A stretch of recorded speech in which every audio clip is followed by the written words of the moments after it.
నమస్తే అండి సుబ్బారావు గారు. నమస్కారం అండి. అప్పట్లో ఎన్టీఆర్ గారు, నాగేశ్వరరావు గారు చాలా పోటాపోటీగా యాక్ట్ చేస్తూ ఉండేవారు. ఓకే. వాళ్ళ వీడు సినిమా ఇండస్ట్రీలో అంటే ఎప్పుడు నెంబర్ 1 ప్లేస్ ఎవరిది అని చెప్పేసి ఒక టాక్ నడుస్తూ ఉంటుంది. వాళ్ళలో నెంబర్ 1 ఎవరు అంటే మీరు ఎవరి పేరు చెప్తారు? ఇప్పుడండి దీంట్లో ఎవరి పేరు చెప్పాలంటే అక్కినేని నాగేశ్వరరావు గారు, ఎన్టీ రామారావు గారు సినిమా ఇండస్ట్రీకి 2 కళ్ళు. మధ్యలో కాంతారావు గారు తిలకం లాంటి వారు. వీళ్ళకి ముందు నాగయ్య గారు ఉన్నారు, నారాయణరావు గారు, ఇద్దరు హీరోస్గా ఉండేవారు. నేను అది కూడా చూశాను. నాగయ్య గారు, భానుమతి గారు నటించినటువంటి గృహలక్ష్మి కూడా చూశాను.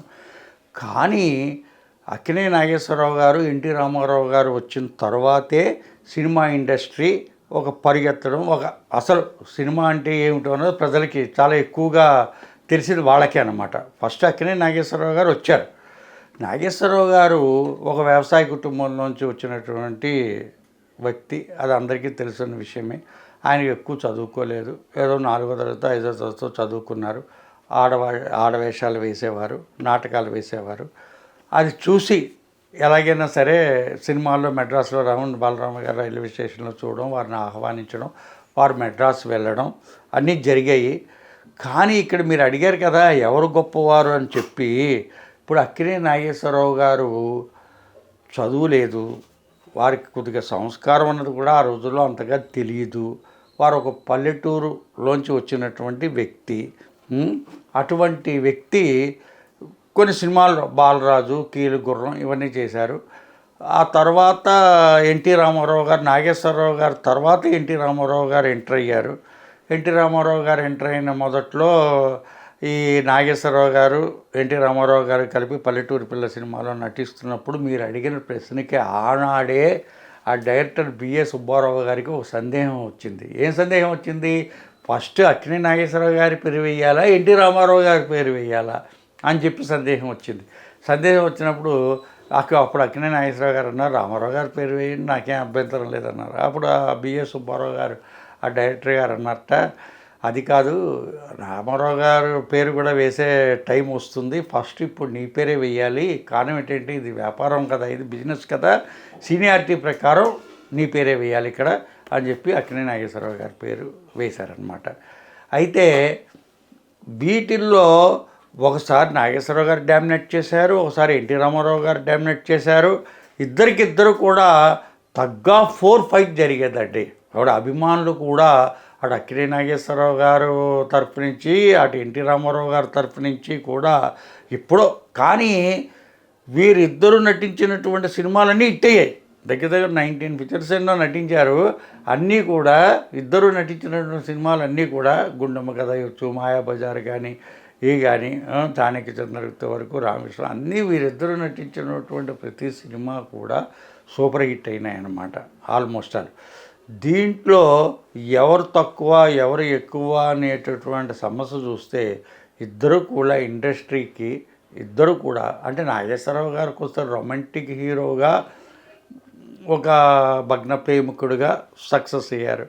ఎన్టీ రామారావు గారు ఆ రోజుల్లోనే నిజంగా అసలు రావణాసుడు అంటే అందరూ దుర్మార్గుడు అనుకుంటారు, దుర్యోధనుడు అంటే అందరూ దుర్మార్గుడు, అలాంటి వాళ్ళని హీరో చేశారు ఎన్టీ రామారావు గారు. రావణాసురుడు క్యారెక్టర్ కానీ, దుర్యోధనుడు క్యారెక్టర్ కానీ అలాంటి వేషాలు వేసి ప్రజల్లోకి మార్పు తీసుకొచ్చి వీళ్ళల్లో కూడా ఇది ఉంది అనేటువంటి నటనా చాతుర్యంతో వాళ్ళని మరి దానవీర సూరకర్ణలో ఇటు కృష్ణుడు వేశారు, దుర్యోధనుడు వేశారు, కర్ణుడు వేశారు రామారావు గారు. కొన్ని పాత్రలకి వారు, కొన్ని పాత్రలకి వీరు. ఇక్కడ ఏంటంటే ఇప్పుడు దేవదాస్ సినిమా నాగేశ్వరరావు గారితోనే చాలా బాగుంది. కారణం ఏంటంటే ఎన్నో దేవదాసులు వచ్చాయి, కానీ ఒక అక్కినేని నాగేశ్వరరావు గారి దేవదాస్ మాత్రమే నిలిచింది. అది చాలా ఎన్ని దేవదాసులు వచ్చినా ఆ దేవదాస్ సినిమా ముందు నిలవలేకపోయింది. అలాగే ఎన్టీ రామారావు గారు దుర్యోధనుడు వేషం వేసి ప్రజల్ని మెప్పించారు. ఆ కృష్ణుడన్నా, దుర్యోధనుడన్నా, రావణాసురుడన్నా ఎన్టీ రామారావు గారు. కొన్ని పాత్రలకి వారు, కొన్ని పాత్రలకి వీరు, అలా సరిపోయేది. ఇప్పుడు దేవదాస్ ఎన్టీ రామారావు గారు వేస్తే బాగుండదు, దుర్యోధనుడు అక్కినేని నాగేశ్వరరావు గారు వేస్తే బాగుండదు. అలాగే నారదుడి వేషం భూకాళేశ్వరరావు అక్కినేని నాగేశ్వరరావు గారు వేశారు, బాగుంది. అదే మరి ఎన్టీ రామారావు గారు నారదుడి వేషం వేయలేదు, అప్పట్లో ఏంటంటే ఒక పోటీ ఉండేదండి. ఇప్పుడు నేను విజయవాడలో ఉండగా బుద్ధిమంతుడు భలే తమ్ముడు అని సినిమా వచ్చింది. బుద్ధిమంతుడిలో అక్కినేని నాగేశ్వరరావు గారు డబుల్ రోలు, భలే తమ్ముళ్ళలో ఎన్టీ రామారావు గారు డబుల్ రోలు. అయితే ఎంత పోటీగా నడిచిందంటే ఆ సినిమా, బుద్ధిమంతుడు సినిమాలో అక్కినేని నాగేశ్వరరావు గారు అప్పట్లో ఉండేసిన బ్రహ్మాండంగా బాగా యాక్ట్ చేశారు. ఎన్టీ రామారావు గారు కూడా అది తీసిరి మంజిలని ఒక స్టోరీ తీసుకుని రామారావు గారి యాక్షన్ కూడా డబుల్ రోల్, భలే తమ్ముళ్ళు కూడా చాలా బాగుంది. కానీ ఇక్కడ పోటీ విషయంలో ఏమైందంటే, నటన విషయంలో ఇక్కడ అక్కినేని నాగేశ్వరరావు గారు బాగా చేశారు, ఎన్టీ రామారావు గారు అక్కడ కూడా బాగా చేశారు. ఇక్కడ ఘంటసాల గారు పాడారు, ఏది మన బుద్ధిమంతుడు సినిమాలో. అప్పుడు భలే తమ్ముడు సినిమాలో మహమ్మద్ రఫీ గారి చేత పాడించారు ఎన్టీ రామారావు గారు. ప్రాంతీయ భాగం అంటే మన ఘంటసాల గారు మనవారు, మన తెలుగువారు పాడారు అనే ఉద్దేశంతో బుద్ధిమంతుడు సినిమా హిట్ అయింది.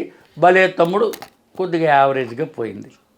అలాగే ఇక్కడ ఏం జరిగింది, కొన్ని సినిమాల్లో ఇప్పుడు శ్రీకృష్ణ విజయం అనుకుంటాను, సంక్రాంతి పండుగ శ్రీకృష్ణ విజయం, దసరా బుల్లోడు.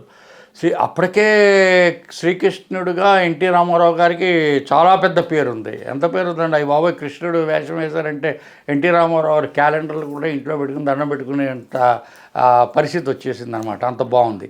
ఆ తర్వాత అసలు కృష్ణ విజయం ముందు దసరా బుల్లోడు ఏం నిలుస్తుంది, ఇదేంటిది అని చెప్పి అనుకున్న టైంలో ఆ యొక్క దసరా బుల్లోడు చితగేసేసింది పట్టుకుని. ఎట్లా ఆడిందంటే సంవత్సరాలు కృష్ణ విజయం నిలవలేకపోయింది. అందులో హేమాలిని డ్యాన్స్ కూడా పెట్టారు, అది నిలబడి. కొన్ని సందర్భాల్లో నాగేశ్వరరావు గారు డామినేట్ చేశారు, కొన్ని సందర్భాల్లో ఎన్టీ రామారావు గారు డామినేట్ చేశారు. కానీ దీంట్లో ఎవరు గొప్ప అనేటటువంటి విషయం చెప్పాలి అంటే ఇద్దరు గొప్ప వారే, కానీ కొద్దిగా ఎవరికొకళ్ళు విన్నర్ ప్రైజ్ ఇవ్వాలి కదా. అటు అక్కినేని నాగేశ్వరరావు గారికైనా ఇవ్వాలి, అటు ఎన్టీ రామారావు గారికైనా ఇవ్వాలి. దీనికి కారణం ఏంటంటే ఎన్టీ రామారావు గారు ఆల్రెడీ బిఏ చదువుకున్నారు, గవర్నమెంట్ ఉద్యోగం చేస్తున్నారు, అది వదులుకుని సినిమా ఫీల్డ్లోకి వచ్చారు. ఆయనకి సంస్కారం అంటే ఏమిటో తెలుసు. నాగేశ్వరరావు గారి కంటే ఎన్టీ రామారావు గారు పెద్ద పర్సనాలిటీ, అందగాడు, మంచి ఏ వేషానికైనా సరిపోయేటటువంటి పర్సనాలిటీ ఎన్టీ రామారావు గారికి ఉంది. ఇక్కడ అక్కినేని నాగేశ్వరరావు గారికి రామారావు గారు అంత పర్సనాలిటీ లేకపోయినా, చదువు లేకపోయినా, సంస్కారం అన్నది లేకపోయినా, ఇవన్నీ నేర్చుకుని, ఇంగ్లీష్ నేర్చుకుని, అమెరికా వెళ్ళి ఎన్నో ఉపన్యాసాలు చేసి రామారావు గారితోటి డీగా నెంబర్ 1 హీరోగా నిలిచారంటే అక్కినేని నాగేశ్వరరావు గారు గ్రేట్ అని చెప్పాలి కొద్దిగా. దానికి కారణం ఏంటంటే వారికి వ్యవసాయ కుటుంబంలోంచి వచ్చారు, ఇది లేదు. ఆయన ఇవన్నీ ఇప్పుడు చదువుకున్న వాడికి చెప్పేదే ఉంది. చదువుకున్న వాళ్ళకి సంస్కారం ఉన్నది, నమస్కారం చేయడం అన్నది అందరికీ ఆటోమేటిక్గా వాళ్ళకి తోడ్పడుతుంది. మరి అక్కినేని నాగేశ్వరరావు గారికి చదువు లేదు, సంస్కారం లేదు, రామారావు గారు అంత పర్సనాలిటీ లేదు, ఎస్వి రంగారావు గారు, గుమ్మడి గారు, ఆర్ నాగేశ్వరరావు గారు, వాళ్ళు ఇలా ఎత్తి చూడాలి. అటువంటి వాళ్ళ ముందు నాగేశ్వరరావు గారు నించుని నెంబర్ 1 హీరోగా నిలబడి ఇవన్నీ నేర్చుకుని పట్టుదలతోటి ఆ స్థితికి వచ్చి నిజంగా అటువంటి ఒక పోటీని ఎదుర్కొని నిలిచారంటే దట్ ఈజ్ వెరీ గ్రేట్.